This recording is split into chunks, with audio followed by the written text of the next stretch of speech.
Salam alaikum, marhaba bikoum, Zulf Laoul.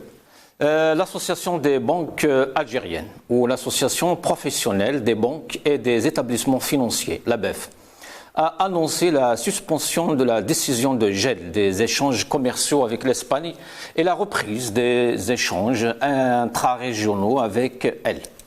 Jeudi dernier, donc le 28 juillet 2022, au soir, les établissements bancaires opérant en Algérie ont reçu une nouvelle directive stipulant que la décision d'arrêter tout processus de localisation bancaire pour mener des opérations commerciales avec Madrid est terminée.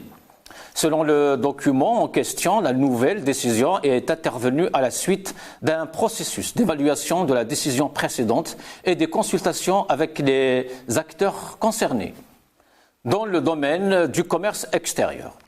Cela nous permettra désormais d'effectuer des paiements ou de livrer des documents aux banques pour l'exportation et permettra aux entreprises espagnoles d'exporter vers l'Algérie, a rapporté vendredi le journal espagnol El País, citant une source diplomatique européenne travaillant en Algérie. Le 9 juin dernier, l'association des banques algériennes, la même donc, a donné des directives aux institutions financières pour geler les opérations d'exportation et d'importation vers et depuis l'Espagne et pour arrêter toute domiciliation bancaire ayant pour but d'effectuer des opérations commerciales avec Madrid. La décision est intervenue quelques heures après que la présidence algérienne a annoncé la suspension immédiate du traité d'amitié, de bon voisinage et de coopération avec l'Espagne, signé le 8 octobre 2002. La décision algérienne est venue en réponse aux déclarations du Premier ministre espagnol, Pedro Sánchez, tenues au Parlement et dans lesquelles il a réitéré son adhésion à la décision de soutenir l'initiative d'autonomie proposée par le Maroc dans la région contestée du Sahara avec le Front Polisario. Mais, samedi, hier, l'agence de presse algérienne APS a démenti que l'Algérie soit revenue sur sa décision de rompre ses relations commerciales avec l'Espagne. L'agence de presse a confirmé les allégations colportées en ce moment par certains médias sur une prétendue reculade de l'Algérie concernant ses relations commerciales avec l'Espagne sont erronées, car aucune information officielle n'a été rendue publique à ce sujet par les autorités ou les institutions compétentes. La BEF, à laquelle font référence ces médias, ne peut se substituer aux institutions de l'État qui en ont charge les finances, l'économie, le commerce et le commerce extérieur. Elle est une association à caractère professionnel et défend les intérêts de ses adhérents. La BEF est une association regroupant une trentaine de banques et établissements financiers activant en Algérie, dont une dizaine étrangers, notamment les deux banques françaises BNP Paribas et Société Générale, a donc publié l'APS. Notre petite question, qui a commandité ce commentaire de l'APS? Qui est derrière le communiqué de la BEF? Pourquoi autant de flou sur une question aussi importante pour l'image de l'Algérie d'abord, mais surtout pour ses intérêts? De quelle manière sont prises les décisions hautement sécuritaires, politiques, économiques et stratégiques dans Al-Jazair al-Jadida? Pourquoi aucune déclaration officielle n'a été publiée, ni par la présidence, ni par le Premier ministre, ni par le ministre des Affaires étrangères, pour clarifier cette situation chaotique, surtout en matière de communication?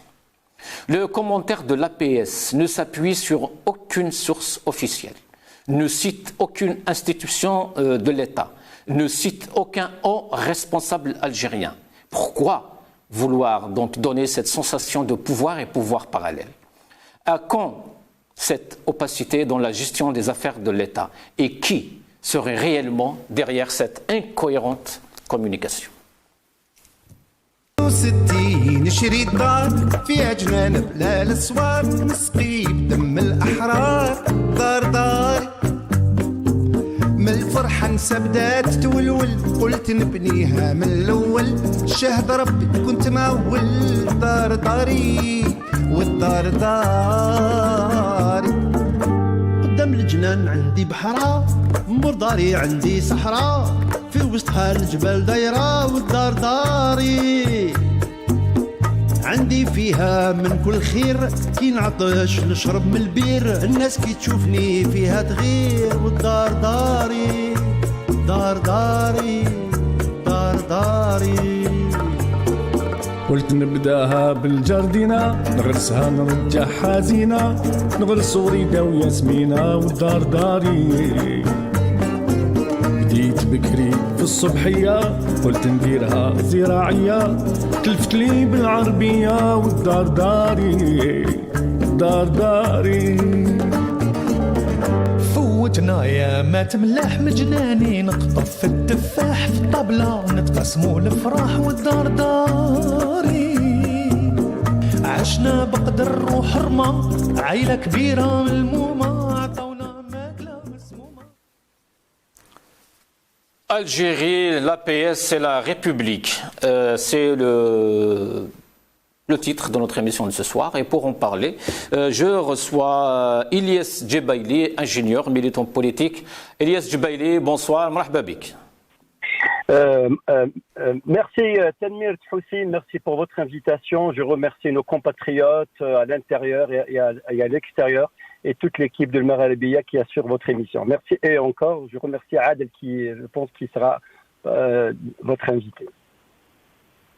Merci, marhaba bik, Ilyes. Avec nous aussi donc Adel Djebbar, observateur politique depuis le Canada. Adel Djebbar, bonsoir, marhaba bik. Salam alaikum, bon après-midi, l'après-midi ici au Canada. Je salue Ilyes et je suis content de sa présence avec moi dans cette émission. Je salue notre peuple en Algérie avec beaucoup de respect.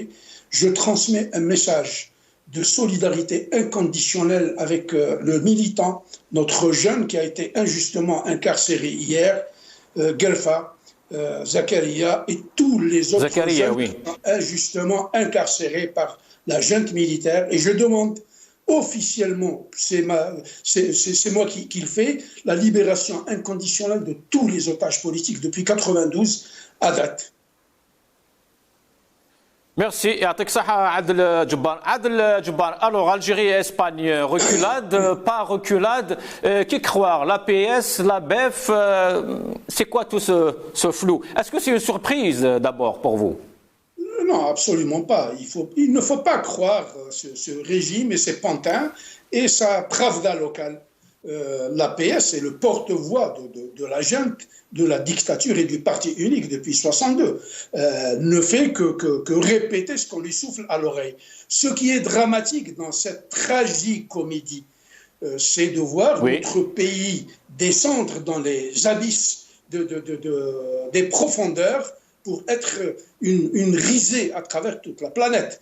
On fait une chronologie des événements. Au mois de juin, me semble-t-il, si j'ai bonne mémoire, c'est que la junte militaire a décidé unilatéralement de couper, de revenir sur le traité d'amitié avec l'Espagne. Oui, et puis, quelques temps après, la BEF est sortie parce que c'est des lâches. Ils n'oseront jamais prendre politiquement des décisions courageuses ou affronter courageusement leur adversaire, comme ils le font avec le peuple algérien, c'est des coups de couteau dans le dos. Donc ils ont sorti cette ABEF-là pour pondre un communiqué dans lequel elle disait aux banques arrêtez toute opération de domiciliation en provenant de domiciliation des opérations bancaires pour les marchandises allant et venant d'Espagne. Et puis la décision a été prise. Le ministre des Finances qui ne s'est pas mouillé, pourquoi a-t-il été poussé à la démission? Puisqu'il n'a pas pris de décision et aujourd'hui on essaye sur une association de banques. Ça c'est la première des choses. La deuxième des choses, il n'y a jamais eu un démenti.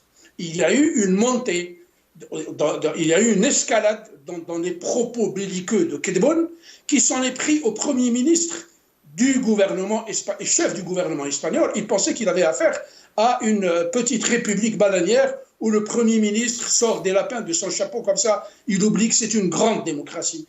3, ce qui est très important, c'est que depuis le temps, Mla est sorti pour dire non, nous n'avons jamais coupé les relations, jamais, il a commencé à se justifier. Personne n'en parle, Si ce que a dit Mla était vrai, pourquoi aujourd'hui l'APS se font d'un communiqué pour dénoncer. Elles viennent de tirer une balle dans les deux pieds de la Mamra. C'est-à-dire qu'il n'y a aucune cohérence dans ce régime. Ce régime, comme je l'ai tout le temps dit, est un régime éparse. Il y a des centres de décision partout.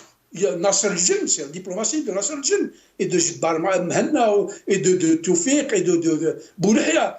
C'est la diplomatie de qui? De la Mamra. La Mamra, il était la dernière fois en Ouganda pour supplier un tyran, un dictateur qui est au pouvoir depuis 36 ans, pour lui dire appuyez-nous encore sur cette histoire du Polisario. Pour revenir au cœur du problème. Le cœur du problème, c'est quoi? C'est la position souveraine de l'Espagne qui a décidé de s'aligner sur les thèses Absolument, marocaines. oui. Voilà, c'est ça le fond du problème.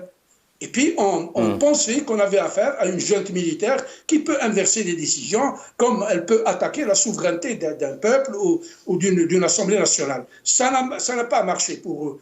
Il ouvre sa gueule pour dire c'est un problème qui ne nous concerne pas. Nous, on n'a aucun problème avec au même temps, Adel Djebbar, en même temps, le régime algérien ne rate pas une occasion justement pour le crier un peu haut et fort partout sur tous les toits que l'Algérie n'intervient jamais dans les affaires internes d'autres pays.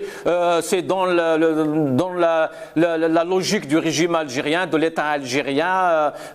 Mais justement, on a essayé d'exiger de l'Espagne justement de revoir sa position par rapport à un problème qui n'intéresse pas du tout le centre décisionnel en Algérie. Oui, l'Espagne, on ne peut pas mettre sur le même pied d'égalité une démocratie, donc un ancien empire colonial qui a vécu les affres de la dictature et qui s'en est libéré en 1975 pour devenir une démocratie réelle. Ils n'ont pas de leçons à donner aux gens. L'Algérie, aujourd'hui, sous la gouverne de ces pieds nickelés-là, c'est comme une vieille dame pleine de cosmétiques. Elle met plein de fard à joues, de rouge à lèvres pour cacher sa laideur. Et aujourd'hui, ces gens-là, qui ne pèsent strictement rien, qui ne valent rien, pour moi, c'est des tonneaux vides, même remplis d'hélium, ils ne pourront pas décoller parce qu'ils sont contre les lois de la nature et de la pesanteur. Ces gens ne produisent que la bêtise et l'idiotie.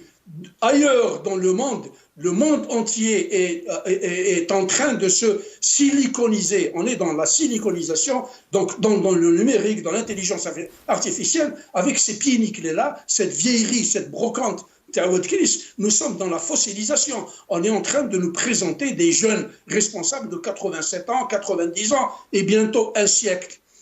Donc, l'Algérie aujourd'hui, sous la gouverne de ces gens-là, qui a perdu tous les appuis diplomatiques qu'elle pouvait espérer à l'époque, parce que c'est un choix et c'est le chantage. Aujourd'hui, ils ne peuvent plus. Il n'y a plus de corruption, il n'y a plus de chantage. Ils sont devenus comme la femme polyandre, c'est-à-dire la femme qui se recherche des Jules et des Mac un peu partout. Ils sont à la recherche d'appui, de légitimité. C'est l'Italie, quand Tebboune a été en Italie, il a presque embrassé sur les 2 jours le président italien. Hier, c'était l'Espagne à qui on léchait les bottes pour qu'on lui livre un sergent-chef et un caporal-chef. Alors toute la mafia algérienne, des généraux, des colonels, des walis, des walous, des bandits qui ont ruiné l'Algérie se trouve aujourd'hui à Alicante, à Barcelone, etc. Mais on ne demande pas à l'Espagne de renvoyer cette clientèle de voyous et de bandits. Parce que ça, bon, très bien. Voilà. Très bien. Restez avec nous, Adel Djebbar. Lies Djibaili, qui croire donc aujourd'hui l'APS, la BEF, dans cette atmosphère de doute, d'opacité et de flou généralisé? L'APS qui vient de jeter un véritable pavé sur la mare en annonçant que ces allégations donc de la BEF colportées en ce moment par certains médias, comme disait donc leur communiqué. Qu'est-ce qui se passe, Lies Djibaili? Merci Houssine encore pour l'intervention. Donc tout d'abord, j'apporte mon soutien à Nabil Mellel, qui est un jeune entrepreneur et un citoyen engagé, qui vient d'être condamné par la justice de la Risaba, je dis bien de la justice de la Risaba, c'est pas la justice d'un État de droit et démocratique, à 4 ans de prison ferme après avoir effectué 4 mois de préventif. 15 mois de préventif. C'est-à-dire, il vient d'être condamné, un jeune entrepreneur, un citoyen engagé, on l'a condamné comme ça, ni foi ni loi. Voilà, pour vous dire à quel point ce régime, au fait, il n'a ni foi ni loi. Voilà, tout mon soutien aussi à tous les détenus d'opinion, sans exception. Revenons au cœur du sujet. Au fait, donc, il faut savoir que l'Espagne est un partenaire clé pour l'Algérie. Parce que sur le plan économique aussi, sur le plan diplomatique. Sur le plan économique, il y a 8 milliards de volume d'échanges commerciaux entre l'Algérie et l'Espagne.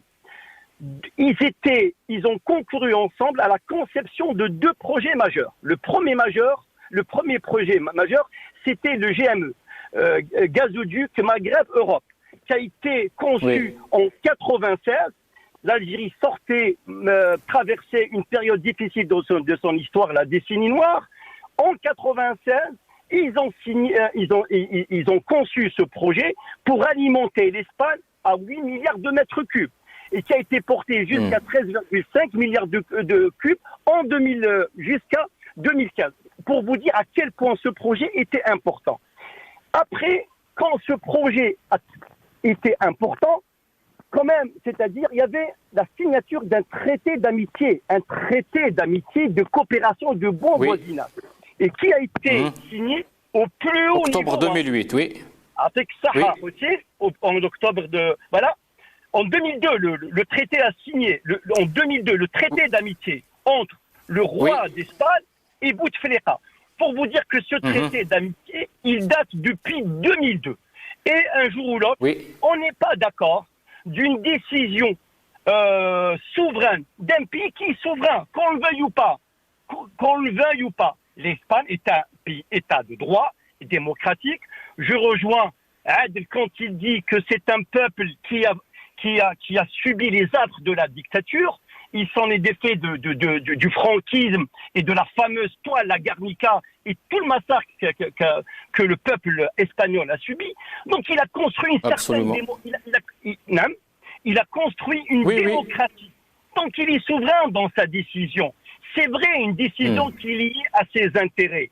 C'est parce qu'il a des relations un peu complexes avec le Maroc par rapport aux enclaves de Septemlila et aussi quelques problèmes.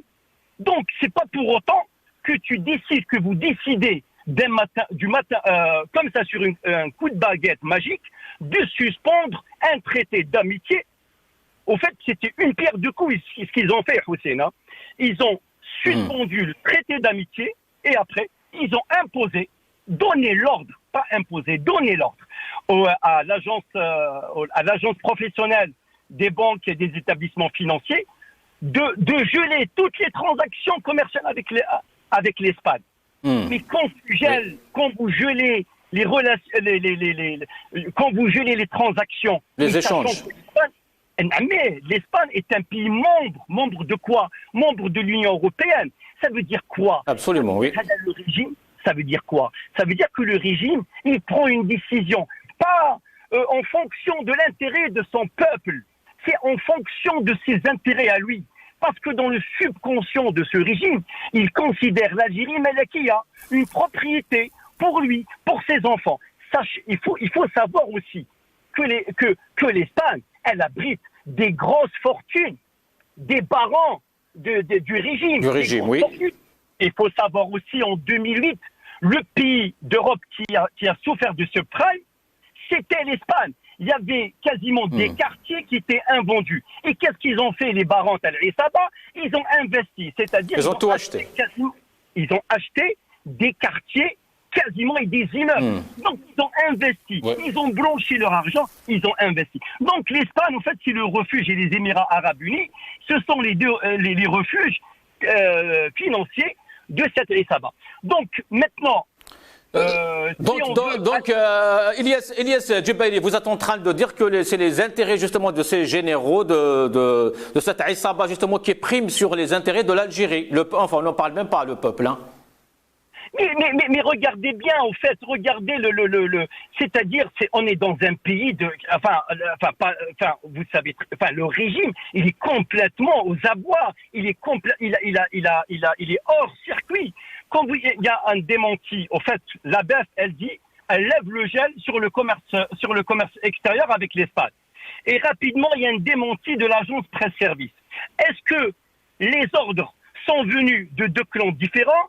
Il faut savoir que ces ordres sont venus de l'institution militaire, du haut commandement. Mais parce que Tebboune est complètement absent, le ministre des Affaires étrangères, l'Amam, il est complètement absent, le Premier ministre, il est complètement absent. Tout est absent, au fait. Justement, Ilyas Djibaili, juste pour appuyer vos propos, justement, dans le communiqué de la BEF, de cette agence, justement, des banques, on lit clairement, alors, à l'issue de l'évaluation du dispositif relatif au gel du commerce extérieur avec l'Espagne et en concertation avec les acteurs concernés du commerce extérieur. Ils ne disent pas qui sont, justement, ces acteurs concernés. Est-ce que c'est l'armée? Est-ce que c'est Tebboune? C'est la présidence? C'est le ministère des Finances? C'est l'extérieur? Mais vous savez, Hossein, c'est un message, c'est des messages implicites, c'est des messages pour se dédouaner, c'est des messages pour se protéger. Je pense quand ils ont pris la décision, parce qu'il faut savoir que le régime, il est impulsif. Asabi, oui, quand vous prenez une décision comme ça, du jamais vu. Si, imaginons, il y a l'arbitrage international du commerce. Vous allez dire, nous avons suspendu, nous avons gelé ou suspendu parce que nous ne sommes pas d'accord avec l'Espagne, pays souverain, de sa décision de reconnaître la marocanité sur le Sahara occidental. Mais le juge, il va leur dire quoi? Mais monsieur, ici, on fait du commerce, on parle de l'économie, on parle de la politique. Certes, l'économie, elle est liée à la politique, mais ils mélangent tout. Parce que déjà, il y avait un précédent diplomatique. Ça va très mal. Il faut savoir que l'Espagne, en fait, elle se méfie aussi de l'Algérie, d'une manière ou d'une autre. Pourquoi? Parce qu'elle sait que ce régime n'est pas fiable. Il est impulsif. Il peut prendre une décision sans contrôle. Et la preuve, il a pris une décision de geler. Il a pris une décision de suspendre le traité d'amitié. Il a pris aussi la décision de suspendre le GME, le gazoduc Maghreb. Et de rappeler l'ambassadeur. D'ailleurs, il a été nommé à Paris il n'y a pas longtemps. Avec ça, et de rappeler l'ambassadeur, sachant que le poste d'ambassadeur d'Algérie à Madrid est toujours vacant. Il est vacant, toujours vacant, parce que LH, on mélange l'économie et on mélange la politique. Sauf, regarde, Hossein, il faut savoir aussi que le Maroc et l'Espagne, ils ont des problèmes par rapport à les enclaves septembrionales, un problème aussi par rapport à des migrants aussi. Il y a un problème. Mais regardez, regarde comment le Maroc, il arrive à gérer, il est rusé. Parce qu'il applique la carte de la diplomatie, la carte de ses intérêts. Il y a 1400 entreprises. Et même cette histoire, Ilyas Djibaili, même cette histoire du Maroc, justement, et justement tous les hommes de régime n'arrêtent pas justement de parler le Maroc à cause du Maroc. Mais on a vu le roi hier dans son discours du trône, justement, il a encore tendu sa main pour le régime, pour l'Algérie, pour le peuple algérien. Il a parlé de la fraternité, qu'il faut construire ce Maghreb. Donc le problème est chez nous aussi. Oui, au fait, le problème, il est chez nous, parce que nous, nous, quand je dis nous, mais il faut être plus précis bien sûr. par rapport à la sémantique du mot, parce que Chab Miskin, il est en dehors de ça. Chab, on lui a on l'a privé de sa liberté, on a la liberté de la démocratie, on a la liberté de vivre de façon décente dans son pays. Je parle du régime. Quand je parle du régime, c'est-à-dire, c'est le haut commandement militaire, c'est-à-dire, c'est certains barons qui font le pluie et le beau temps en Algérie. Regardez là. Quand on a suspendu quand l'Algérie a suspendu le GME, qu'est-ce qu'il a fait le Maroc? Il a accepté la décision souveraine de l'Algérie. Il a trouvé un autre fournisseur, certes qui lui fournit 350 millions de mètres cubes par an, mais il joue la diplomatie, il joue. Mais nous, au fait, on a suspendu. Et même la Russie d'ailleurs, la Russie dans le régime justement se dit amie. Ami intime. Je ne sais pas, Houssine, c'est une information à vérifier. Est-ce qu'il paraît, il faut mettre ça au conditionnel parce que c'est très important d'avoir la fiabilité de l'information. Est-ce qu'il paraît l'ex-ambassadeur de Russie à Alger, quand il a dit, il a apporté son appui par rapport à l'autodétermination du Sahara occidental, il a été relevé. Il a été relevé je ne sais pas s'il a été relevé de ses fonctions ou là il a été muté. Ça veut dire même la Russie. Oui, c'est vrai. Oui, ça a été confirmé un peu partout. Oui. Oui, restez avec nous, Lias. Restez avec nous.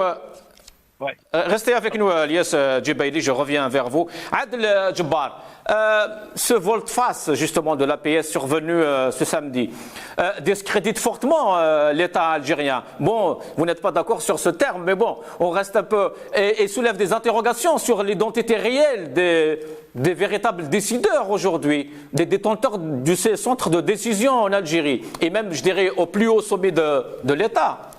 Un organisme public qui fait des annonces et une autre institution étatique, bien sûr, à l'APS, qui oppose un démenti. Et l'APS, comme tous les merdias de service de la dictature, c'est Bouak, c'est des porte-voix de cette dictature. N'importe quel caporal prend le téléphone, il donne ordre à l'APS pour s'exécuter. Elle écrit, parce que c'est anonyme. C'est des lâches. Mais il n'est pas à sa première bourde, M. Adel Djebbar. On se rappelle tous de l'histoire du DG de la Sonatrach, justement, il y a quelques mois. C'était la PS aussi. Moi, le titre, vous avez parlé de rétro-pédalage. Moi, j'irais plus loin encore pour qualifier ces pieds nickelés-là. Ils ne savent même pas pédaler. Ils savent brasser du vent et créer de la pollution. C'est le mec là, puis la production du métal pour polluer la couche d'ozone. Ils n'ont rien produit, ces gens. Ils ne nous ont créé que des problèmes. 20 ans, 1000 milliards de dollars de dépenses, dans 700 milliards consacrés à la pseudo-infrastructure. Allez voir l'infrastructure industrielle, routière qui existe en Algérie. Tout est à détruire et à refaire. C'est comme le club des hashish.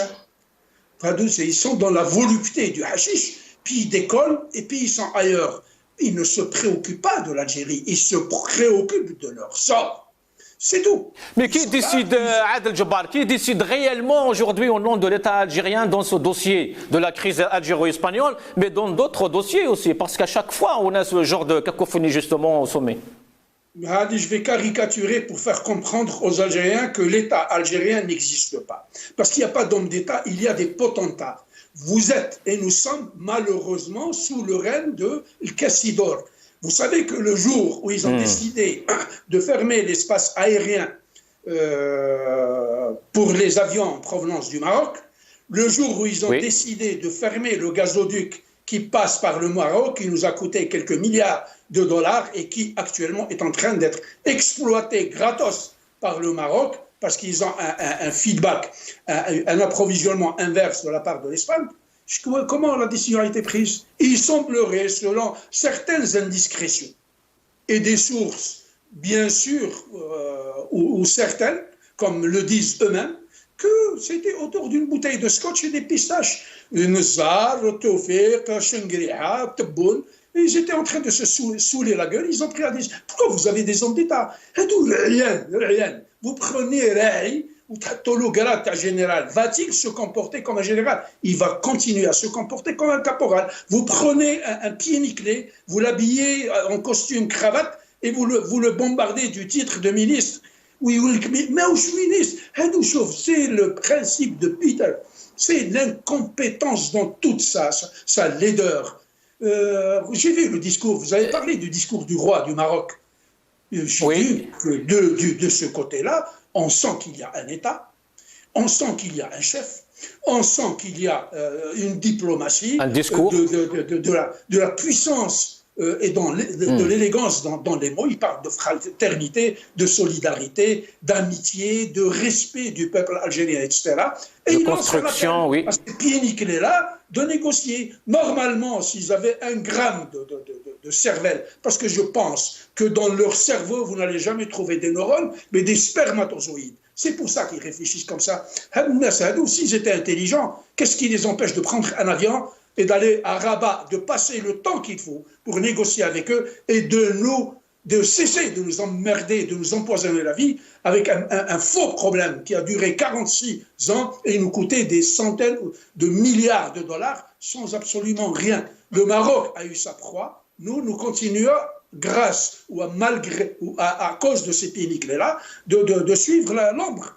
Et moi je vous dis une chose, ma prémonition est la suivante: si ces gens-là continuent à s'entêter, à créer des problèmes avec tout le voisinage, la prochaine guerre, elle aura lieu en Algérie entre le Polisario qui est en train de se faire lâcher et la MP. Parce que le Maroc, ils vont se désavouer, ils vont rester. Parce que leur véritable république, Sahraoui, elle est à Tindouf. Et on a vu la dernière fois le chef du Polisario se faire saluer à l'aéroport d'Alger pour prendre une destination. Le président de l'Arras quitte l'Algérie pour aller où? Il est parti dans son territoire. Mais Adel Djebbar, pour revenir un peu au sujet, c'est que est-ce qu'ils sont coincés? Est-ce que du moins ils se posent cette question aujourd'hui? Est-ce que c'est une reculade? Est-ce qu'ils maintiennent le gel? Est-ce qu'ils ne sont pas perdus? Comment vous voyez tout ça? Mais personne ne Parce sait qu'aujourd'hui, rien. on est dans le flou, on ne sait pas. Donc, est-ce que les relations sont établies ou pas? Est-ce qu'il y a la reculade ou pas? Finalement. Les relations diplomatiques existent entre l'Espagne et l'Algérie. Il n'y a pas de oui, mais relations des échanges commerciales. plutôt. Oui, il n'y a pas d'échanges commerciaux qui se font parce que l'Algérie a arrêté comment dirais-je, la domiciliation des relations commerciales. Et l'ouverture des lignes des lettres de crédit, mais de l'autre côté, l'Espagne aussi, ils ont des moyens de rétention. C'est tous les bateaux qui viennent, et je pense qu'il y a un tiers du fret à destination de l'Algérie qui transite par l'Espagne. Ils ont pris des dispositions pour eux aussi imposer des restrictions à ces incompétents-là. Moi, je ne pense rien, parce que d'ici, mais ce qui est certain, c'est qu'ils vont reculer parce qu'ils sont d'une fragilité extrême. Ils ne pèsent strictement rien sur le plan diplomatique, sur le plan international. Ils n'ont plus d'amis. Le dernier ami, on va écouter Adel Djebbar. Oui, Adel Djebbar, on va écouter Tebboune justement sur ces exigences, j'allais dire, et je reviens vers vous. احنا كدولة ملاحظة فيما يخص الصحراء الغربية نعتبر اسبانيا والامم المتحده تعتبر اسبانيا باللي سي لا بيسونس ادمينسترانت طونك يا با دو سوليسيون صار اوكسيدونتال هذا هو. طيب سيدة الرئيس، يعني ما هو تخلي على مسؤوليتها. طيب سيدة الرئيس، ما هو المطلوب يعني بالنسبه للجزائر من اسبانيا حتى تعود العلاقات الى طبيعتها؟ تطبيق القانون الدولي، ده هو سيتو. كان جاوا اصدقاء كما كنا احنا دارين اصدقاء فالحكومه مش اسبانيا. مره اخرى نفرق ما بين الحكومه والدوله الاسبانيه. الدوله الاسبانيه عندنا معها روابط متينه ومتينه جدا. فيش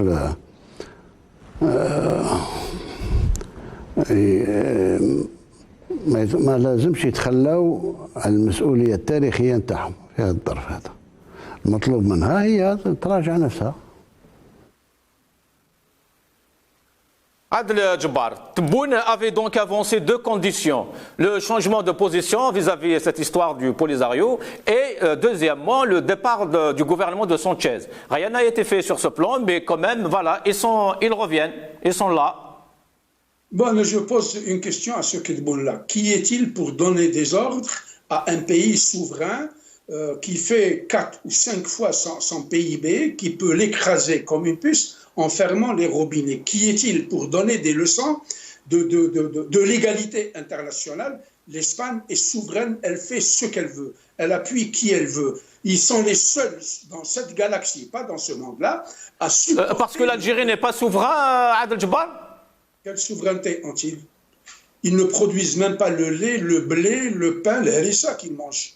Je ne parle pas de l'armement, je ne parle pas de l'habillement. L'Algérie a importé, il y a 5 ou 6 années, si j'ai bonne mémoire, 65 ou 64,5 millions de paires de souliers de Chine. Si les souliers ne viennent pas de Chine, si on ne ramène pas de quoi nous habiller de Turquie et de Chine,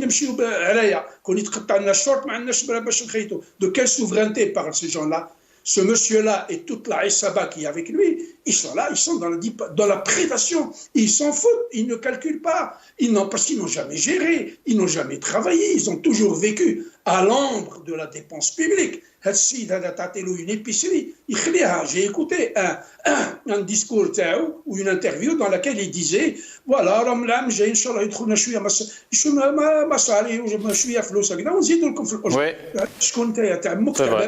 ministère des Finances, gouvernement, Assemblée nationale, qui es-tu pour décider du pactole du peuple algérien? Et tant que les Algériens ne se soulèvent pas pour réclamer leurs droits, demander à ces voyous-là de rendre compte de leur gestion opaque, et au passage, je vous dis qu'il vient de s'attribuer encore un budget supplémentaire de 10 millions de dollars pour la pseudo-présidence. Ils ne rendent pas compte. Restez avec nous. Oui. Restez avec nous, M. Adel Jabbar. Lies Djibaili, j'ai lu une contribution il y a 2 jours, je pense, sur Facebook, un professeur algérien qui disait que tout ce que fait ce régime, justement, à l'échelle internationale, ce n'est pas en vrai ou réellement pour redorer un peu le blason, l'image de l'Algérie, mais plutôt pour des fins, justement, de politique interne ou intérieure. En fait, tout ça est destiné à la consommation locale. Est-ce que vous êtes d'accord sur ça? Oui, Houssine, merci encore pour l'intervention. Absolument, il faut savoir que l'Espagne et la France, c'est des partenaires, qu'on le veuille ou pas, et l'Italie, du pourtour méditerranéen, c'est des partenaires de l'Algérie. Maintenant, il faut satisfaire la consommation locale. La consommation locale, c'est-à-dire à l'intérieur du pays. Il faut jouer ce qu'on appelle sur des décisions un peu populaires. Avec Saha, Chabaoui, et même Houma y au Chabaoui à outrance. Parce qu'ils sont obligés de consolider le front intérieur. C'est-à-dire, il dit, nous avons un régime qui est avant-gardiste, qui comprend, c'est-à-dire les termes qu'il faut. Qui menace l'Espagne, etc., etc., oui. Avec ça, tout à fait, ainsi de suite. Donc, il y aura une reculade. Il y aura une reculade parce que ce régime-là, il est vulnérable. Il est faible sur le plan international. Déjà, il y a une grosse fissure à l'intérieur du pays parce qu'il est frappé d'une illégitimité. Qu'il veuille ou pas. Mais, c'est-à-dire les démocraties, les États de droit, ils savent que ce pays, que ce régime n'a pas de légitimité. Parce qu'il ne puise pas sa légitimité, mais donc il reste vulnérable, manipulable. L'Espagne, elle va se méfier. Peut-être, elle va revoir aussi sa position, mais il y aura une reculade du côté algérien, pas du côté espagnol. L'Espagne, qu'on le veuille ou pas, elle est protégée. Elle se trouve au sein de l'Union européenne. Elle a adhéré à l'Union européenne en 1987. Dans les années 70. Oui, l'Espagne, Lies Djibaili aussi, l'Espagne, c'est une démocratie. Il a une tradition démocratique dans l'action politique, justement. Il y a un parlement, il y a des partis politiques, il y a une opposition. En Algérie, il n'y a rien, il y a l'APS. Mais en Algérie, bien sûr. Où sont passés, par exemple, Lies Djibaili, où sont passés les partis politiques en Algérie? Pourquoi aucune réaction par rapport à tout ça? Est-ce que la question ne se pose pas? Est-ce qu'ils ont peur? C'est quoi? Pourquoi? Oui, mais au fait, c'est qu'il y a absence totale de démocratie en Algérie. On n'entend pas les partis politiques. Moi, personnellement, ça m'engage que moi, je le dis. Le seul parti politique qui essaye un petit peu d'avancer et malgré les affres du régime, c'est le RCD, le Rassemblement de la Culture et Démocratie. On a vu Belabès, comment il a eu il a eu des pressions terribles, mais il est resté debout. C'est-à-dire, on a besoin de ces partis parce que quasiment la société civile, elle peut pas aller sans aussi les partis. C'est-à-dire, le régime Hada, il veut anéantir le Hirak. La répression, on a le Sénat et l'Assemblée, la haute chambre et la chambre haute et la chambre basse. Houssine, ce sont des chambres d'enregistrement. Vous savez qu'un député en Algérie, il y a des députés en Algérie qui achètent leur poste. Vous avez vu à quel point ils achètent leur poste. Ils sont appuyés. C'est-à-dire, ils sont inféodés au... Mais Elias Djibaili, justement, Elias Djibaili, même ces gens qui achètent justement leur siège, ils ne sortent pas, ils ne sont pas là. Pourquoi ils ne sortaient ici des Kharjoui, ils disent, ils applaudissent Tebboune. Même pas. Il y a un silence de cimetière. Pourquoi? C'est ça la question. Oui, c'est parce qu'ils sont pas, moi je dis, ils sont pas encore animés par une forte fibre patriotique. Parce qu'ils cherchent la mangeoire, ils cherchent les intérêts, mais les intérêts du peuple. Vous savez, entre les actes et les paroles est une chose, et les paroles est une chose, et les actes sont une autre. Je vais vous citer un général qui a dit, il y en a marre des paroles, passons aux actes, frappés fort et vite. Dans la vie, c'est l'acte. Il faut que ces partis montrent qu'ils sont côté du peuple. Il faut que ces partis d'opposition, si on a une opposition ou pas, il faut qu'ils se mettent du côté du peuple. Parce que l'Algérie va droit au mur. Toutes les décisions, qu'on le veuille ou pas, au plus haut politique, elles sont prises par le haut commandement. Houssine, c'est quoi un général? C'est quoi un général? Un général, dans un état de droit, c'est un non-fonctionnaire. Un non-fonctionnaire. Un cadre de la haute fonction publique. Il est devenu, il est devenu, comme on dit, il est devenu, c'est-à-dire quand il a ses jalons de général, il croit qu'une partie de l'Algérie, elle lui est acquise. Donc il y a un peu, c'est le subconscient de ces généraux qui est enfantin. Ils savent pas qu'un soulèvement du peuple, il s'est soulevé du peuple de façon pacifique pour récupérer sa souveraineté, pour construire un état de droit, pour qu'il y ait une égalité. Ils ont pris de l'argent, ils ont investi, ils ont blanchi, ils ont stocké dans des paradis offshore partout. Ils sont passés par des cabinets de placement à Paris, à Genève, à Londres. Ils sont passés. Mais tôt ou tard, il y a une fin. C'est quoi la fin? C'est que le peuple, tôt ou tard, récupère sa souveraineté. Donc l'Algérie, elle va le droit au mur. Elle va au droit au mur. Toute sa diplomatie, elle est à la ramasse. On n'a pas de diplomatie. Le ministre des Affaires étrangères, il est aux abonnés absents. Vous savez très bien pour le poste, pour le siège de l'Agence nationale des médicaments, de l'Agence internationale des médicaments, je pense en Afrique, ils ont choisi le Rwanda à l'Algérie. Oui, c'est vrai.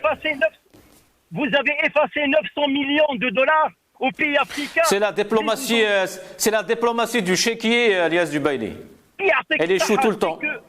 C'est que ce régime, il sort le chéquier pour acheter la paix sociale à l'intérieur du pays et il sort le chéquier pour acheter les partenaires, pour acheter des voix, pour peser, pour titiller, pour chercher. C'est ça. Donc il n'y a pas une diplomatie claire, il n'y a pas une stratégie claire. Il faut qu'ils comprennent. Moi, personnellement, je me pose la question. Est-ce que ces gens, est-ce que ces personnes qui sont accaparées le pays, est-ce qu'ils sont conscients de la situation dans laquelle se trouve l'Algérie? Est-ce qu'ils n'ont pas atteint un degré de monstrualisé sans état d'âme? Un jeune entrepreneur, on l'emprisonne, des femmes, on les emprisonne, des femmes qui veulent rejoindre leur famille à Montréal, elles sont arrêtées à l'aéroport, interrogatoire de 3-4 heures, après on coupe le téléphone. Pourquoi on a eu l'indépendance? Pourquoi on a eu l'indépendance? Le peuple algérien, il a donné, il a livré l'une des plus belles révolutions au monde pour vivre dignement. Oui. Mais on a un deuxième, c'est le deuxième colonialisme. Il faut que les gens aussi, il faut qu'ils se réveillent, c'est très très important. Nous voulons c'est-à-dire du militantisme pacifique. Il faut aller jusqu'au bout parce que c'est irréversible. Il ne faut plus revenir en arrière parce que le régime. Merci. Voilà, merci. Oui, restez avec nous, Lies Djibaili. Adel Djebbar, une diplomatie donc à la ramasse. Votre mot de la fin? C'est à l'image de ce régime déglinguant. Moi, je vais juste donner quelques chiffres pour que les Algériens de l'intérieur qui ne sont pas bien informés comprennent. L'Algérie ne représente strictement rien vis-à-vis de l'Espagne en termes de commerce extérieur. Il y a un échange de 8 milliards de dollars en va-et-vient, c'est-à-dire 4 milliards de marchandises contre 4 milliards de gaz. L'Espagne, ne l'oublions pas, c'est un PIB de 1281 milliards de dollars. Le commerce extérieur espagnol est de 307 milliards d'euros. En 2021, l'Algérie, son commerce extérieur, c'est à peu près 30 000 millions de dollars. Donc nous sommes un pipi de chat. Ce n'est pas Ketboul, Chingrihus et les généraux incultes qui vont nous démontrer le contraire. Moi, je voudrais terminer par une note pour dire à ces bandits-là qui ont arrêté le Hirak, qui était une très belle révolution, de toute beauté, pour instaurer une contre-révolution. Est-ce que la contre-révolution a réussi? La réponse est non. Elle a complètement échoué parce qu'elle n'a pas ramené le développement économique, elle n'a pas ramené la stabilité politique, elle n'a pas ramené la stabilité sociale, elle n'a pas créé d'emplois. Tant et aussi longtemps que nous voyons les images que vous êtes en train de dérouler, des jeunes Algériens qui refusent de rester en Algérie pour aller affronter la mer, le suicide et la mort certaine, ou aller en prison en Espagne pour ne pas rester avec ces voyous, c'est lamentable. Normalement, mais ni dignité ni honneur, ils sont là, mais ils partiront parce que le peuple algérien sortira pour arracher sa liberté, ses droits et son indépendance. Merci, M. Adel Djebbar. Yatik Saha. Merci d'avoir été avec nous. Lies Djibaili, est-ce que tous ces échecs dont parlait justement Adel Djebbar sont en même temps les victoires du Hirak? Absolument, moi j'adhère complètement ce qui vient de dire Adel Djebbar, absolument, parce qu'il faut savoir au fait dans la vie vous avez une action-réaction, c'est-à-dire toute force, il y a toujours une contre-force, c'est-à-dire c'est-à-dire s'il y a un échec qui est généré par ce régime-là, c'est une victoire, peu importe l'intensité, c'est une victoire du Hirak. Il faut savoir qu'un enchaînement d'échecs, c'est un enchaînement de mini-victoires aux victoires pour le peuple algérien et pour le Hirak. Vous savez, je veux rebondir sur un point rapidement. Quand vous avez un ministre des Finances qui a démissionné, qu'on a poussé la démission 3 fois, vous avez une idée sur ce régime. Quand on arrête... vous savez, il faut savoir qu'en Algérie, quoi que vous fassiez, même pour aller aux toilettes, tout ministre doit avoir c'est-à-dire l'autorisation de faire la chose. C'est-à-dire, c'est pas un ministre, c'est pas le ministre des Finances, c'est pas le Premier ministre, c'est tout le haut commandement, c'est des clans, c'est eux qui décident de la pluie et le beau temps. Ils sont en reculade, ils savent qu'ils peuvent pas rester dans cette situation, c'est une situation qui n'est pas qui est mauvaise pour eux à l'intérieur du pays, parce que maintenant, c'est un peu la paix sociale, maintenant la répression, mais tôt ou tard, ils savent qu'un peuple, quand il se soulève, vous savez, moi j'ai toujours dit que le Hirak, c'est pas une révolution, c'est un process révolutionnaire. C'est quoi un process? Dans le management, un process, c'est des mini-activités qui s'enchaînent de bout en bout pour faire un grand process. On est en process révolutionnaire, il y a des hauts, il y a des bas, mais in fine, l'essentiel c'est que le Hirak, il réussit. Quand je dis le Hirak, c'est le peuple algérien.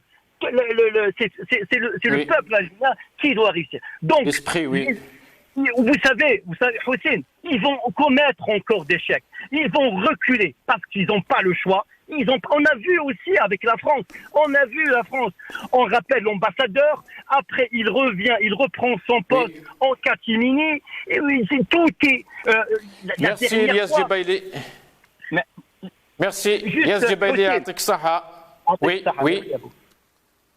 Merci à Teksaha Alias Djibaili, merci à Adel Djebbar, merci à vous toutes et à tous. Cette émission arrive à sa fin et à Tekom Saha. On se revoit demain, Inch'Allah.